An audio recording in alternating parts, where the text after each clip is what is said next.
Assalamualaikum रहमतुल्लाहि व बरकातुहू। My name is doctor Rainab Aroof and I am physiotherapist. आज जो मेरा आपके साथ लेक्चर है वो है सूरतुल यूनस की आयत नंबर 87 से लेकर आयत नंबर 92 तक। आज का लेक्चर बहुत ही खूबसूरत है।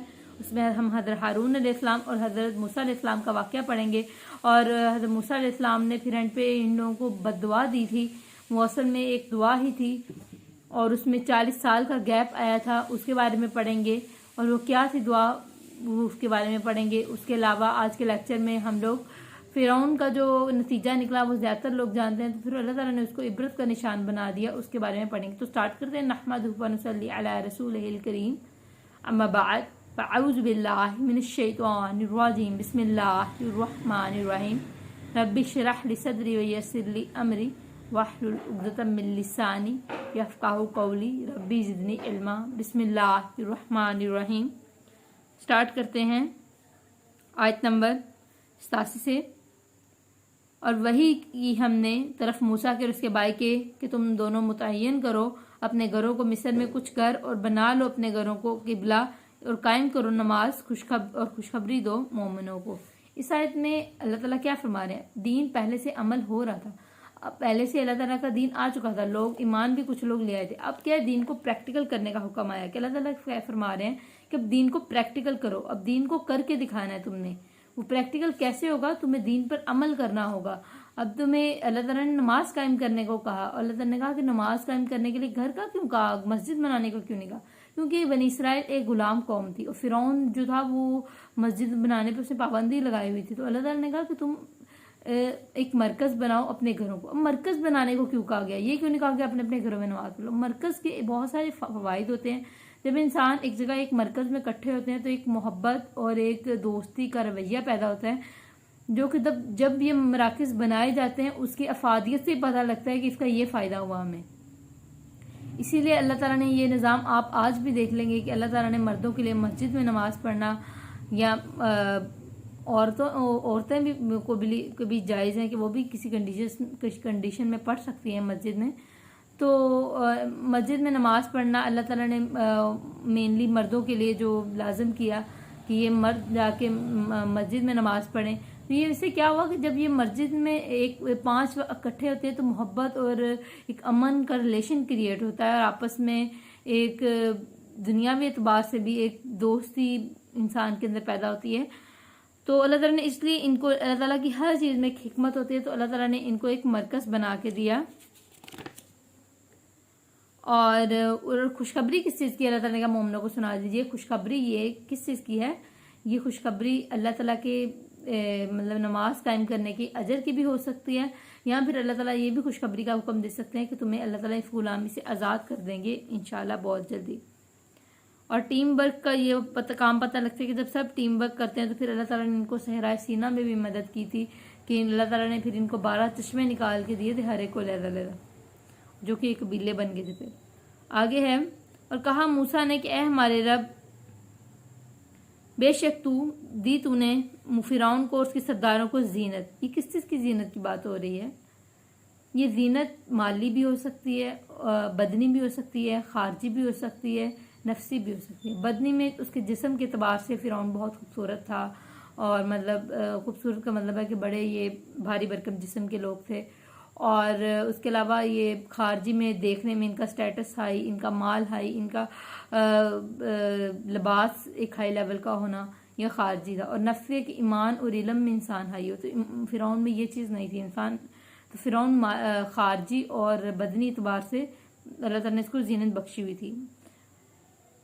तो हज़रत मूसा अलैहिस्सलाम दुआ की कि हमारे रब, बेशक दी तुमने फिरौन को उसके सरदारों को जीनत वामवाल और माल दुनिया की ज़िंदगी का, हमारे रब, ताकि तू भटका दे तेरे रास्ते थे, कि ताकि वो लोग भटक जाएं तेरे रास्ते से। अल्लाह ताला ये ज़्यादा माल भी इंसान के लिए आजमाइश है और कम माल भी आजमाइश है।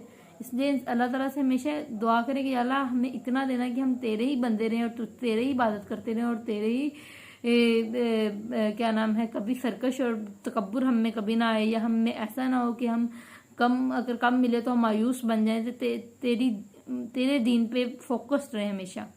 तो कहा मूसा ने कि हमारे रब, बेशक दी तूने फिरौन को उसके सरदारों को जीनत और माल दुनिया की ज़िंदगी का, हमारे रब, ताकि तू भटका दे तेरे रास्ते से ऐ हमारे रब मिटा दे इनके मालों को। अब ये कितना खूबसूरत दुआ है कि हज़रत मूसा अलैहिस्सलाम ने एक आम इंसान की तरह, जैसा कि शायद मैं और आप कोई और होता, आम इंसान होता, तो शायद दुआ करता कि या अल्लाह ये माल हमें दे दे। नहीं, हज़रत मूसा ने कहा कि या अल्लाह ये माल तो एक आजमाइश है, ये माल तो एक तरह का क्या नाम है, फितना है जो जिसने भटका दिया इनको, तो या अल्लाह इस माल को मिटा दे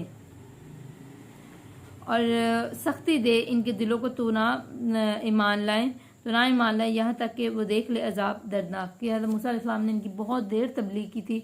जब ये लोग इस्लाम ने कबूल ना किया तो फिर अल्लाह ताला, एक ये बाहर तो एक बद्दुआ लग रही है, लेकिन असल में एक दुआ है कि अल्लाह का हुक्म है और अल्लाह के हुक्म के नताइज आने थे। और इस दुआ के नताइज फिर क्या नाम है 40 साल के गैप के बाद आए। और फिर अल्लाह ताला ने इन्हें हुक्म दिया कि तुम साबित कदम रहना, तुम्हें अभी भी ये वेट करना पड़ेगा। मतलब ये है कि हम लोगों का इसमें रवैया हर आयत में हमें बहुत कुछ सीखने को मिलता है।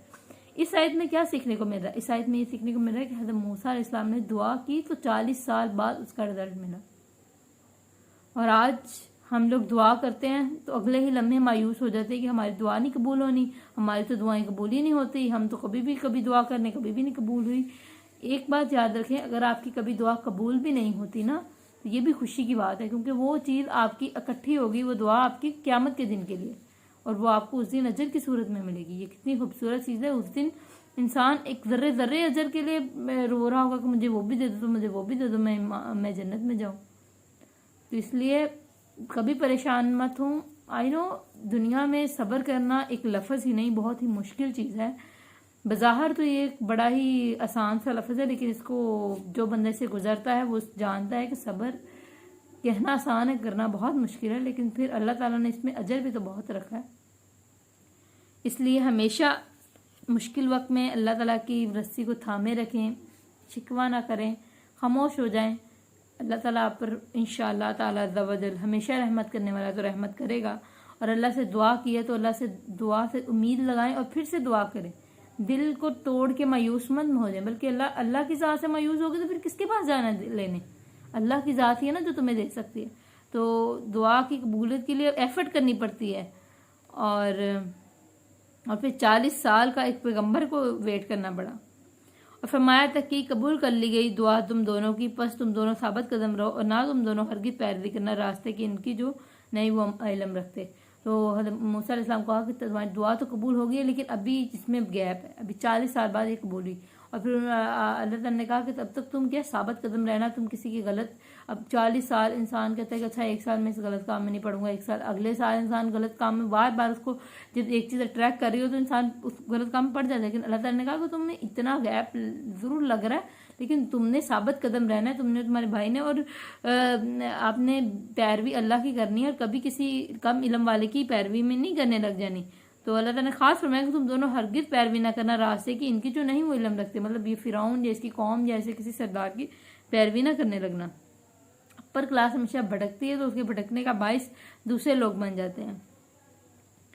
और आगे है वजावजना और दिया और पार कर दिया हमने बनी इसराइल को समुंदर से, फिर पहुंचा क्या नाम है, फिर पीछा किया इनका फिरौन ने और उसके लश्करों ने सरकशी और ज़्यादती से, यहाँ तक कि जब पा लिया गर्क होने वो बोला मैं ईमान ले आया कि बेशक नहीं कोई इलाहा वही है ईमान लाए जिस पर बनी इसराइल और मैं मुसलमान हूँ।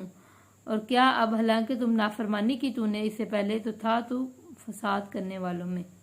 तो कहते हैं ना कि अगर इंसान के कि मैं तो आखिर में तौबा कर ली थी, अब मैंने इतनी देर की, अब तो तौबा कर ली ना, तो आखिरी वक्त में तो फिरौन ने भी तौबा कर ली थी, लेकिन उसकी तौबा कबूल नहीं हुई थी, क्योंकि तौबा कबूल करना अल्लाह के तौबा अल्लाह के लिए होती है और फिर अल्लाह की मर्जी उसको कबूल करे या नहीं। और अल्लाह ताला ने उसकी तौबा कबूल नहीं की, वो कहता मैं ईमान ले आया, मैं मुसलमान, उसने ये तक कह दिया, लेकिन अल्लाह ताला ने कहा अब तुम मुसलमान नहीं हो, बल्कि अल्लाह ताला ने उसको समुंदर में गर्क किया। और बाद में जब उसकी पट्टियाँ उतरी तो उसकी साठ से पता लगा कि ये फिरौन है। फिरौन आज भी मतलब उसकी लाश इबरत के लिए अल्लाह ताला ने ऊपर ज़मीन पे फेंक दी और सारी दुनिया की इबरत के लिए वो रही है। तो क्या अब हालांकि तुम तहकीक नाफरमानी की इससे पहले और था तो फसाद करने वाला, तो अल्लाह ताला ने कहा तू फसाद करने वालों में था, पहले भी तुमने नाफरमानी की, तो आज हम बचा लेंगे तुझे साथ तेरे बदन के। तो अल्लाह ताला ने कहा तुम मरोगे मगर तुम्हारा बदन बचेगा, ताकि तुम इनके लिए जो तेरे बाद आए एक निशानी। बेशक बहुत से लोग हुए हमारी आयात में, बेशक बहुत से लोगों में से हमारी आयात से अलबत्ता गाफिल हैं। बहुत लोग अल्लाह ताला की आयात से गाफिल हैं। तो अल्लाह ताला ने कहा कि तुम्हारे जिस्म को मैं एक ऐसी इबरत बना दूंगा कि देखने वाले इस इबरत से सबक लेंगे और इसी से इस सबक लेके अल्लाह ताला की दीन की तरफ अट्रैक्ट हो जाएंगे। और आज हमें खुद को देखना चाहिए कि हम दुनिया में बैठे हैं, हमें आज के लेसन में 100 बातें ऐसी मिलेंगी जिसमें हम गलत थे। तो क्या हम कितने गलत हैं? क्या हम अपने आप को सुधार रहे हैं या क्या हम सुधर सकेंगे? अल्लाह ताला से हमेशा अच्छे की दुआ करें। अल्लाह ताला से दुआ करें कि अल्लाह हम पे अपनी रहमत बनाई रखना। हम लोग जब भी कोई बहुत खुशी या बहुत गमी का मौसम आता है, ऐसे डेज आते हैं, इंसान हमेशा भटक जाता है, बहुत खुशी में भी भटक जाता है, बहुत गम में भी भटक जाता है। तो अल्लाह से हमेशा दुआ करो कि अल्लाह हमें सब्र करना सिखा मुश्किल में, और हमें इतनी मुश्किल ना देना कि हमसे वो बर्दाश्त ना हो सके हमें, क्योंकि अल्लाह ताला मोमिन को आज़माता है। तो अल्लाह ताला हम पर अपनी रहमत बनाए रखे, हमें माफ़ करे, अपने दीन पर इस्तकामत अता फरमाए, दीन पर अमल करने की तौफीक दे और हम पे अपनी रहमत बनाए रखे। गुनाहगार तरीन इंसान है, कोशिश बहुत करते हैं अमल की, कई जगह कमियां रह जाती हैं। तो अल्लाह ताला हम पर अपनी खास रहमत बनाए रखे। आमीन। जज़ाकल्लाह।